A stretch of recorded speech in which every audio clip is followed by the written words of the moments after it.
Hi hello everyone, welcome back to my channel. So first అయితే నా channel ఎవరైనా first time చూసినట్లయితే subscribe చేసుకోండి అండ్ లైక్ చేసి షేర్ చేయండి. మీకు చాలా ఇన్ఫర్మేటివ్ వీడియోస్ అయితే ఉంటాయి. సో కిడ్స్తో ఎలా ఉండాలి, కిడ్స్ని ఎలా మేనేజ్ చేస్తాను నేను, వర్క్ ఎలా చేసుకుంటాను అండ్ చిన్న చిన్న టిప్స్ తోటి నా లాగ్ అయితే స్టార్ట్ అవుతుంది. సో ఈరోజు అయితే మా హస్బెండ్ లేరు, మా హస్బెండ్ ట్రిప్కి వెళ్ళారు. సో ఇద్దరు పిల్లలతో నా డే ఎలా ఉంటుందో మీకు చూపిస్తాను నేను. ఫస్ట్ అయితే నేను మార్నింగ్ లేవగానే కాఫీ చేసుకుంటున్నాను. ఆల్రెడీ నైటే నేను క్లీన్ చేసి పడుకుంటాను నా కిచెన్ అంతా. మార్నింగ్ లేవగానే 4 or 5 బిస్కెట్స్, కాఫీ ఆ టీ ఇది ఉంటుందన్నమాట నాకు మార్నింగ్ డైలీ. సో ఎప్పుడైనా సరే టీ తాగందే నా డే స్టార్ట్ అవ్వదు. అది ఒక రీఫ్రెష్లా అనిపిస్తుంది నాకు. సో ఫస్ట్ అయితే టీ తాగేస్తున్నాను. మీరు ఎలా చేస్తారు? మీరు కూడా నాలానే చాలామంది టీ తాగే వాళ్ళు ఉంటారు. ఈ కాలంలో ముసలాళ్ళే కాదు, యంగ్ పిల్లలు కూడా టీ లేనిది డే స్టార్ట్ చేయట్లేరు కదా. సో నేను కూడా అలానే. సో చాలామందికి అది ఒక అలవాట్లా ఉండిపోతుంది. సో మా హస్బెండ్ అయితే ట్రిప్ వెళ్ళారు. నేను పిల్లలు ఇద్దరం ఉంటున్నాము. సో అందుకోసం మా కోసం బ్రేక్ఫాస్ట్ చేస్తున్నాను, అది కూడా ఇన్స్టంట్ దోశలు. నేను ఇలాంటి చిన్న చిన్న రెసిపీస్ కానీ ఏమైనా ఉంటే నేను షార్ట్ వీడియోలో అప్లోడ్ చేస్తాను. చూడండి, ఛానల్లోకి వెళ్ళి చూస్తే మీకు అర్థమవుతుంది. ఎందుకంటే ఇలాంటివన్నీ లాగ్లో షేర్ చేయడం వల్ల ఏంటంటే లెంత్ అయిపోతుంది. ఆ లెంత్ వీడియో చిన్న చిన్న రెసిపీ కోసం చూడాలి అన్న కష్టమే కదా. అందుకే కొన్ని రెసిపీస్ అయితే నేను పిల్లలకు కావాల్సిన లంచ్ బాక్స్, స్నాక్ బాక్స్ లేదా ఏదైనా ఎమ్మి రెసిపీస్ ఉంటాయి కదా, అవన్నీ షార్ట్ వీడియో చేసి పెడుతున్నాను చూడండి. సో నైట్ వర్షం పడింది, అందుకే కొంచెం తడిగా ఉంటుంది కదా భూమి అంతా. అందుకే నేను బయట వచ్చేసి కొన్ని ఆకుకూరలా ఈరోజైతే మెంతికూర నాటుతున్నాను. నేను మోస్ట్లీ ఈ ఆకుకూరలు ఇంట్లోనే పండిస్తుంటాను. మా చెట్టు కింద కొంచెం ప్లేస్ ఉంటే అక్కడ మెంతకూర పెట్టాను. అండ్ కొన్ని చిక్కుడుకాయ గింజలు ఉండే, అవి కూడా నాటుతున్నాను అనమాట. నాకు మొక్కలు పెంచడం అంటే చాలా ఇష్టం, బట్ అది అవ్వట్లేదు. ఏదో ఒకసారి మాత్రం టెర్రస్ గార్డెన్ అయితే ట్రై చేస్తాను. మా రిచిత లేవగానే వాళ్ళ డాడీ లేరని ఏడుస్తుంది, డాడీ ఇంకా రాలేదా అనేసి. అండ్ బ్రేక్ఫాస్ట్ కూడా రెడీ చేసినాను. ఫస్ట్ అయితే నేను ఇక్కడ చెప్పాను కదా షార్ట్ వీడియోలో పెడతాను చూడండి అనేసి.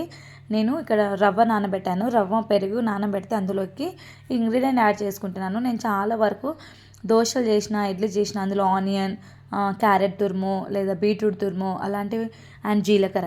నేను ఏ రెసిపీ చేసినా జీలకర్ర యాడ్ చేస్తాను. జీలకర్ర యాడ్ చేయడం ఏంటంటే చిన్న పిల్లలు తింటున్నారు కదా, మన పిల్లలు తినడానికి వాళ్ళకు డైజెషన్ అవుతుంది తొందరగా. జీలకర్ర, వామ యాడ్ చేయండి. యాడ్ చేయడం వల్ల అంటే ఎలాంటి ఫుడ్ తిన్నా సరే వాళ్ళకి ఈజీగా డైజెషన్ అవుతుంది. పిల్లలకైనా పెద్దలకైనా ఇది మంచి చిట్కా అనమాట. ఇలాంటి దోశలు అలా చేస్తుంటే అందులో జీలకర్ర యాడ్ చేసుకోండి, చాలా బాగా టేస్ట్ కూడా ఉంటుంది. అండ్ ఇక్కడైతే పల్లి చట్నీ చేస్తున్నాను. మా రుచితకి పల్లి చట్నీ చాలా ఇష్టం, అందుకే పల్లి చట్నీ.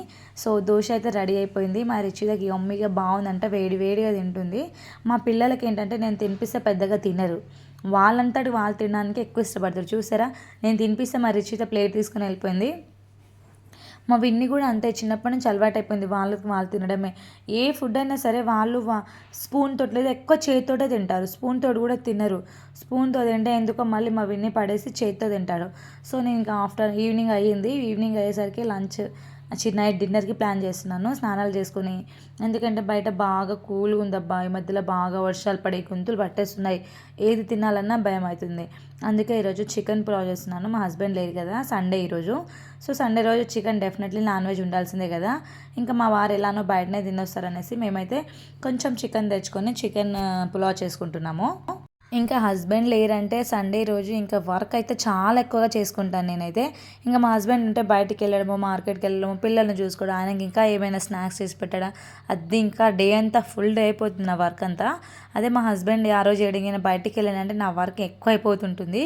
సో నేను అన్నీ ఫ్రెష్గా చేసుకుంటాను. నేను ఎవ్రీ సండే ఫ్రిడ్జ్ క్లీన్ చేస్తాను. అందుకే క్లీన్ చేసిన తర్వాత ఇలా కొన్ని క్లీన్ చేశాను, అందులో ర్యాకులు అవి తీసి మళ్ళీ పెట్టేస్తున్నాను. నేను కూరగాయలు ఎప్పుడు ఊరికే ఫ్రిడ్జ్ దగ్గర ఊరకను. ఆ రోజుకి ఏమైనా కావాల్సింది, ఆ పూటకి ఏమైనా వండుతున్నానంటే ఆ కూరగాయలు అన్నీ ఒకేసారి బయట తీసుకుంటాను. నేను వెజ్ పులావ్ చేస్తున్నాను కదా, వాటికి కావాల్సినవి టమాటాలు, పచ్చిమిర్చి, ఆనియన్ ఫ్రిడ్జ్లో పెట్టారు కదా, బయటనే ఉంటుంది. అవన్నీ తీసుకొని పక్కన పెట్టేసుకుంటాను. దాని తర్వాత ఒకటినొకటి కట్ చేసి మంచిగా రెసిపీ అనేది అక్కడ అంటే అన్నీ ఉరకకుండా దగ్గరనే ఉంటాయి, ఏం కావాలో అది తీసుకోవచ్చు. లేదంటే ప్రతిదానికి ఒక్కొక్క కూరగాయనికి వెతుక్కుంటూ వెళ్ళాలి, మళ్ళీ ఉరకాలి అంటే కష్టం కదా. కిచెన్లోకి ఎంటర్ అయ్యామంటే అన్ని వంటలు అయిపోయిన తర్వాత బయటికి రావాలి. లేదంటే ఒక వంట చేసి కూర్చొని మళ్ళీ వెళ్ళి వంట చేయడం అంటే నా వల్ల కాదు. చేస్తే కంటిన్యూ చేస్తాను, లేదంటే అస్సలు చెయ్యను. ఈరోజైతే veg pulao sorry chicken pulao చాలా బాగా వచ్చింది. నేను ఫస్ట్ టైం ట్రై చేశాను, అయినా చాలా ఎమ్మిగా ఉంది.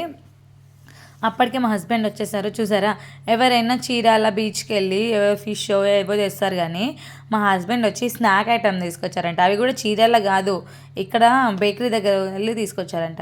ఏం తీసుకురాలేదని తిడతారనేసి పిల్లల కోసం స్నాక్ ఐటమ్స్ తీసుకొచ్చారు. మేమైతే ఫుల్ నవ్వుకున్నాం. మా విన్నీ అన్నాడు, నువ్వు ఫిష్ తెస్తావు అనుకున్నా డాడీ, ఇవి తెచ్చావని. మా విన్నీ అయితే వెక్కిరిస్తున్నాడు వాళ్ళ డాడీకి. అసలు 2 days లేకపోతే ఇల్లంతా పోయినట్టు అనిపించింది, చాలా బోరింగ్ అనిపించింది. అనుకుంటాం కానీ హస్బెండ్ లేకపోతే బాగుంటుంది కానీ, హస్బెండ్లు ఉంటేనే నాకు డేస్ మంచిగా అంటే ఫుల్ఫిల్ అయినట్టు అనిపిస్తుంది అనమాట. మీలో చాలామందికి అలా అనిపిస్తుందా? అనిపిస్తుందో లేదో కమెంట్ చేయండి. మా హస్బెండ్ అయితే రొయ్యలు తెచ్చారు. Short video